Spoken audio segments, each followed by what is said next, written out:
A reading from Paul's second letter to Timothy. For I am already being poured out like a libation, and the time of my departure is at hand. I have completed well, I have finished the race, I have kept the faith. From now on the crown of righteousness awaits me, which the Lord, the just judge, will award me on that day, and not only to me, but to all who have longed his appearance.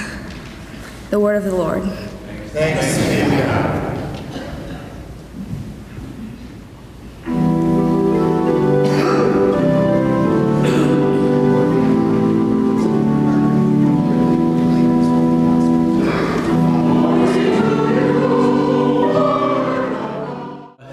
He sold manufacturing supplies to the furniture industry to make a living.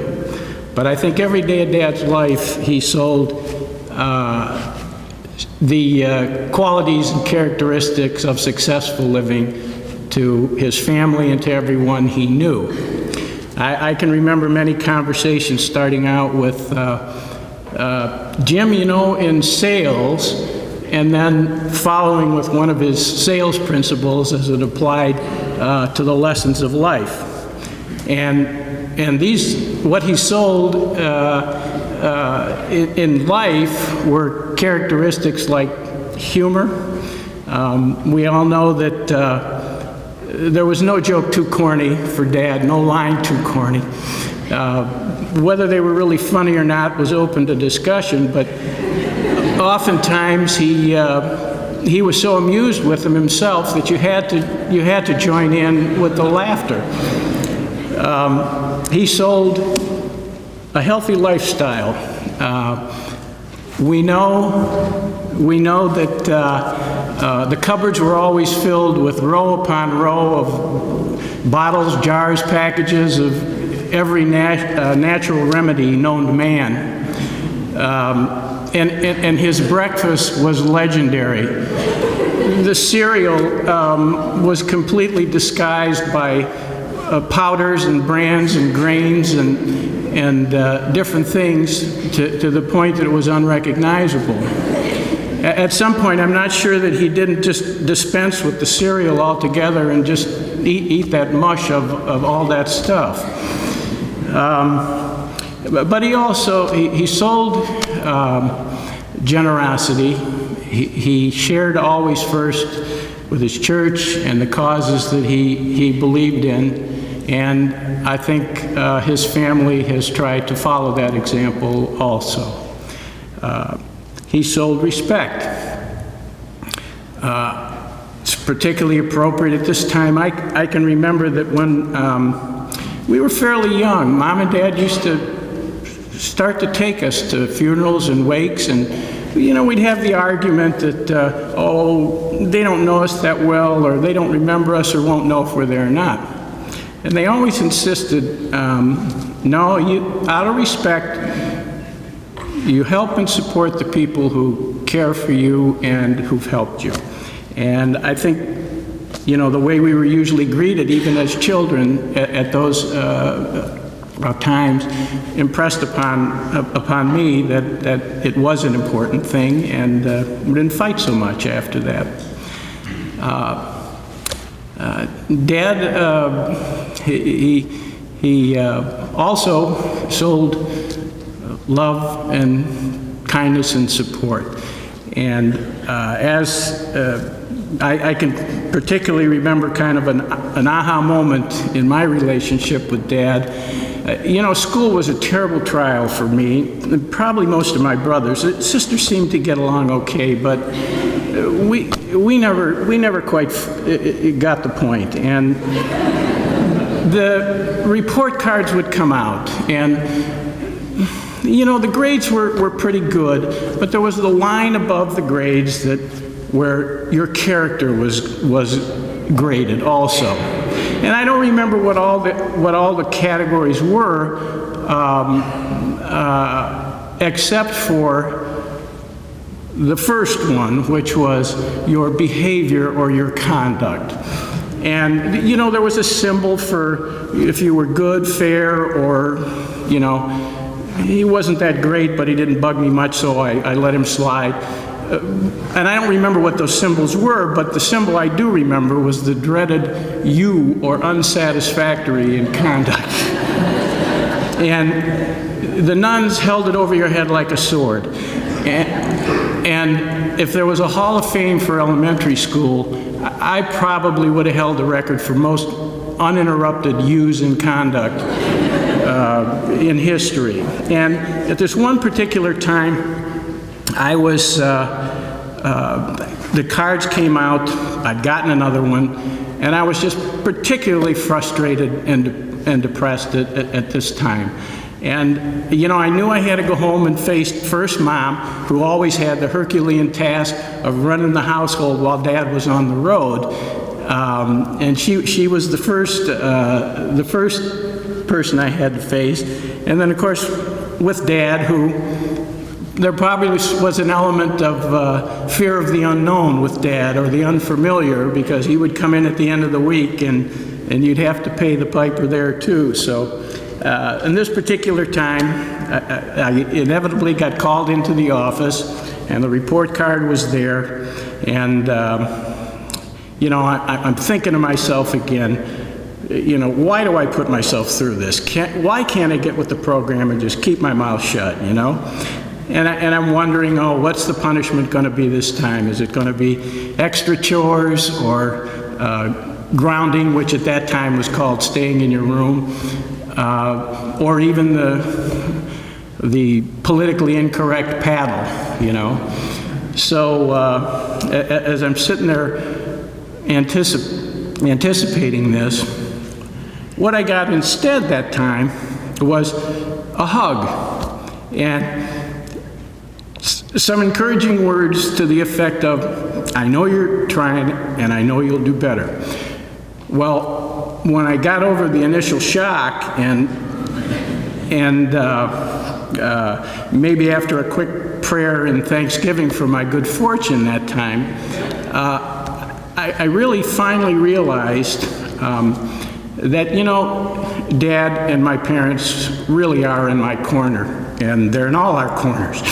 And of course, it does give you a new perspective on the love and care that your parents really have for you. And finally, the thing that Dads and Moms sold that I think I admire and envy the most is their strong faith. Their faith was steadfast, and though I struggle with those issues sometimes, I think their example provided for me the means to be in a place where I am now, which is really in a place of trust. And so I trust that God has taken care of Dad, and that He's provided him with the peace and happiness that he so strongly believed in and so richly deserved. Thank you. Retirement. And as I stepped into that role of administrator, I found it to be a great challenge. It was a challenge for me to take another step into priestly ministry, to literally involve myself more deeply in the life of the diocesan community, more deeply in the life of a parish community, and more deeply in the lives of the families who made up that parish community. Coming here to St. Clarence was an enormous gift back then, 10, 11 years ago, and it continues to be a phenomenal blessing for me even today. I saw that time in my life as a challenge. Ed saw it as an opportunity. First item up on the agenda.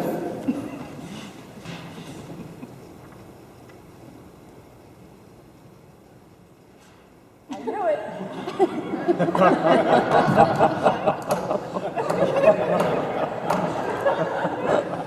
Bingo. Suffice it to say that bingo was not one of Ed's avocations. And he did not want it to be one of mine. Ed was not successful in eradicating bingo from the parish under Father Flynn's administration, so he thought he would give it another try with me. And so he pulled me aside on more than one occasion. He penned letters on more than one occasion, so that he could rail against the evils of bingo and gambling within the context of a faith community. He was serious. He was serious. This was a very troubling man to Ed. I don't know what the heck I was doing here, let alone bingo. And so I assured Ed that I would take a look at his concerns, that I would give ear to the things that he had to say, and I did that. I went back and I literally did a cost-benefit analysis of bingo here at the parish. And that being said, I would like any one of you who would like to join us on Saturday or Tuesday evenings or Sunday afternoon. We'd be welcome to have you join us at any time. Needless to say, we did not eradicate it under my administration either. But while we had that conversation about bingo, I had to ask myself some other questions. Because the first question, other than the bingo, was, who is this guy?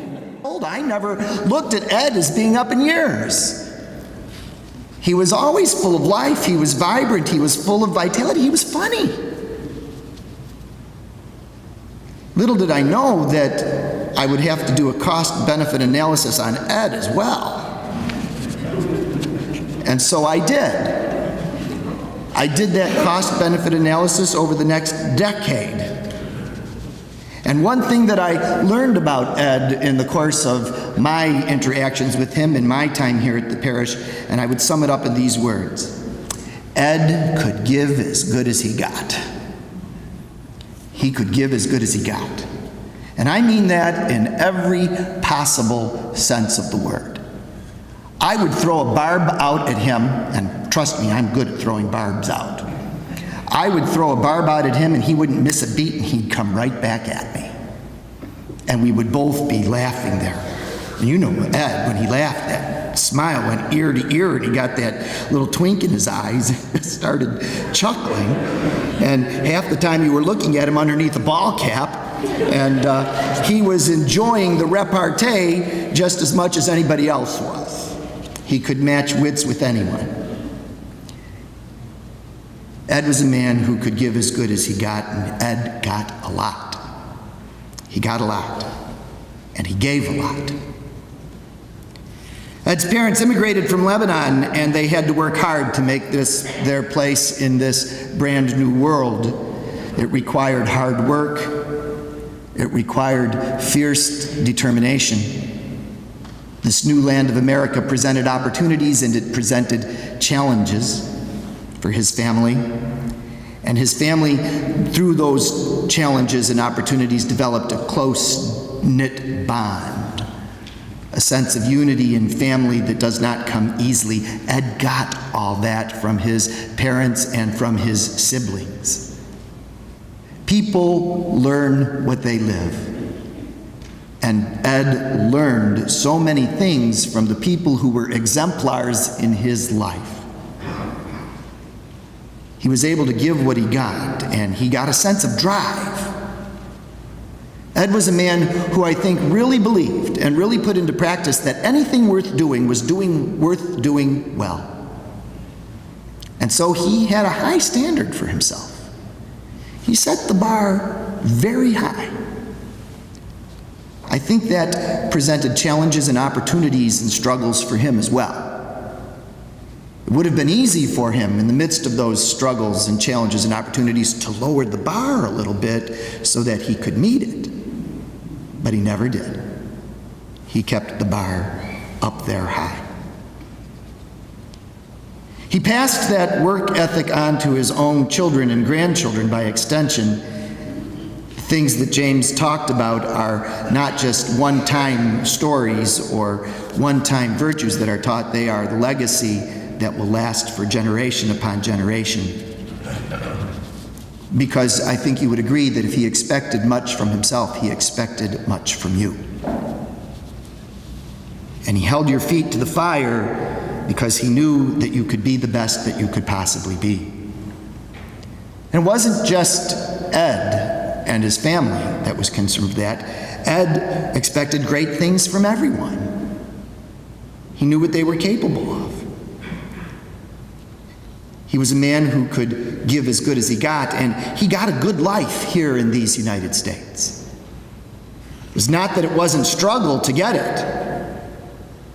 It didn't mean that he didn't have to work through blood, sweat, and tears to be successful and to achieve the things that he did, but he did, and he got a good life. And he recognized that. And so once again, he gave as good as he got. He stepped out of himself. He volunteered for the armed forces of this country, and he served in the Army Radio Signal Corps, giving of himself for a country who expresses the very same values that he believed in. Serving in the armed forces so many generations ago so that generations of Americans after him could have those same ideals of life, liberty, and the pursuit of happiness that he knew. He understood the value of living in these United States. He understood what the flag and its people represented. He got a lot from this country, and so he gave as good as he got. He had a long-standing career in sales, a career that kept him on the road frequently for extended periods of time. He told me how hard he worked. There was a time when we sat down for a lengthy conversation, and he confided in me how terribly troublesome it was for him to be away from home and family and the people he loved for those extended periods of time. But he did what he had to do, and he did it well. He traveled during the week, and then on Saturdays it was discipline day. Time to correct all the family infractions that occurred during the week. And then Sunday was a different day altogether. Sunday was a day for faith, and a day for family, a day for recognizing blessings, and a day for giving thanks. He gave as good as he got. And Ed recognized that everything he got was a gracious gift from God. One of his second agenda items for me came from the lectionary, not the lectionary, but the old sacramentary. Ed paid attention. It wasn't just rote prayers that spilled off of his lips. He paid attention to what he was praying and what he was saying and who he was and who he was offering thanksgiving to. You're familiar with these lines, I'm sure. Take this, all of you, and drink from it. This is the cup of my blood, the blood of the new and everlasting covenant. It will be shed for you and for all, so that sins may be forgiven. Do this in memory of me. Well, Ed quickly noticed that I didn't pray it quite that way. He noticed that instead of sins plural, I said sin singularly. And he wasn't happy about it. And he let me know that he wasn't happy about it. And so we were able to sit down and talk about sins in the plural and sins in the singular. But more than that, we were also able to sit down and talk about matters of faith, matters of theology, matters of deep importance about who God was and what God means to us in our lives, and how do we respond? How do we respond to a good and gracious God? I think that's the hallmark of being here today, by the way. How do we respond to a good and gracious God? That's a legacy that he leaves. He responded to it by being the best possible husband that he could be, the best father that he could be, the best grandfather that he could be, the best man that he could be. He responded to it not individually. That's not much of a response. He did it in community. The community of the home, the community of the church. He did it for many years, day after day after day after day, week after week, year after year, at Mass in that chapel. Mass wasn't enough. Bud told me the other day that he did it Friday after Friday after Friday in adoration before Christ himself in the Blessed Eucharist. This was a blessed man. He got a lot, and he gave a lot. His faith was public. It was well known, and the witness of it was nothing less than tremendous. He gave a lot, and he got a lot. He knew. He took seriously the gospel admonition that discipleship would not be easy. He believed the Word of God made flesh in Christ. He believed that it would be necessary to take up a cross every now and then. He believed and he knew that no slave is greater than its master, that no student is greater than its teacher, and that there would be no resurrection without suffering and struggle first. He knew it, and so he lived it. He had his share of all things in life, but he kept his eye on the prize.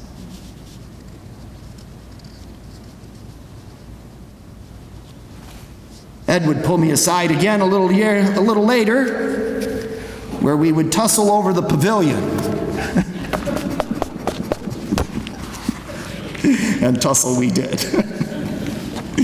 Please, when you are over in the pavilion after the services today for lunch, please, please, please, there is a plaque that memorializes Ed's brother and his goodness to the parish right next to the serving kitchen on the wall, inside. Ed had come to me many years ago and said that he wanted me to take that plaque that had been there for many, many years and move it outside. And I said, but Ed, nobody will ever see it outside. Many people will see it inside. And we went round and round, and the plaque is still inside. Ed was a jokester. One of our favorite things to do would be to come over here in our coffee shop after Friday Mass, where we still gather a good number of us, a family of us, a coffee clatch, if you will, that we all look forward to so that we can share stories, that we can laugh. And Ed was very much a part of that. And he would sit at one end of the table where the guys sat and the ladies sit on the other end of the table. And he would join in the banter, he would join in the laughter and the joking, and he'd always have that smile and that easy way about him. We missed him in recent years when he was unable to join us on Friday mornings. But even though he wasn't there, he was always a part of our group. Ed came to me a number of years ago when he was planning his funeral arrangements, and he said to me, Father Neil, he said, Pauline and I would really like to be laid out in the gathering room here. The gathering room is this little room to our left as you exit the church. It's a very nice reception room that holds about 100 people. It's very warm and welcoming and inviting. And I told Ed that I have no problem with him being laid out in the gathering room. I said, we'll accommodate any one of your wishes there, and I think it's a great idea, by the way, to be laid out in the gathering room at the parish community. I had only one stipulation, I told him. That if he was to be laid out in the gathering room, I was going to kick the fireplace up full force and back his butt right up to it. just to make him think a little bit there while he's laid out. And he laughed and laughed and laughed. He always was one that would take up a challenge. He was always one that would challenge you because he saw the best in you and he expected the best from you. He would drop me notes every now and then. I got them by surprise. There was never any rhyme or reason to them, but he would drop those notes nonetheless. I got one last week. It was just a paragraph, maybe 2 paragraphs at the most. I went looking for it to see if I could read it again, and I could not find it. But it's not important that I could not find it. It was really saying, in so many words, he says, you know, I know you hear all the negative things when they come about. He said it's also important for you to hear the good things when they come about. And so he was sharing a number of those good things that he saw in me and about the parish in just a paragraph or 2.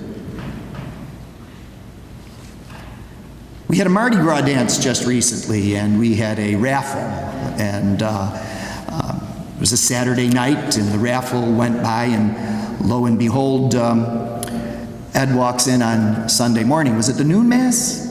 The noon mass, Sunday morning, and Ed's coming through the atrium there, and he stops me. And he says, well, I guess I didn't win, huh? And I said, au contraire, Ed, you did. He was one of the Mardi Gras raffle winners.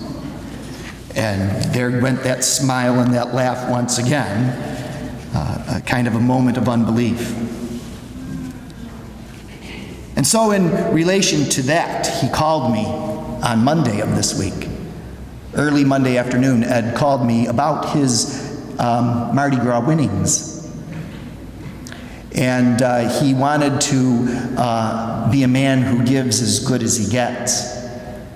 And so he wanted to make sure that some of that winnings was shared with the poor, with the marginalized. And so we had a conversation about where would be the best way to invest those funds. And we ended up deciding, or he ended up deciding, that Catholic Relief Services was a good place to put them. But before he hung up, I said, Ed, as long as you're sharing, what about me? And he says, well, you're going to get lunch out of it. Well, I'm still waiting for a lunch. It had doggone well better be a feast. It had better be a heavenly banquet with sumptuous food and good, juicy, rich wine. I'm looking forward to it. Not in a hurry to get there for it. I'm just looking forward to it. He was a good man. He was a very good man. And he'll be very much missed by family and community alike. He was one who fought the good fight. He finished the race, and now a merited crown awaits him. Eye has not seen, nor have we heard, nor we begin to imagine what God has ready for us. It's time for Ed to come and share his master's joy. Ed did not always agree with me, and he would tell me when he didn't. He was willing to listen to anything I had to say. He was willing even to change his mind about his stance if I could reason to my stance for him. That's perfectly logical and acceptable. He didn't always believe in everything I did, and he didn't always believe in everything I said. And maybe that's true of your own interactions with you. But Ed Hatton always believed in me. He believed in my priesthood. He believed in my ministry. He shared my belief in God. He shared my faith. And he gave me witness to his own strong belief. Yeah, I did do a cost-benefit analysis on Ed. The cost was little, and the benefit was great.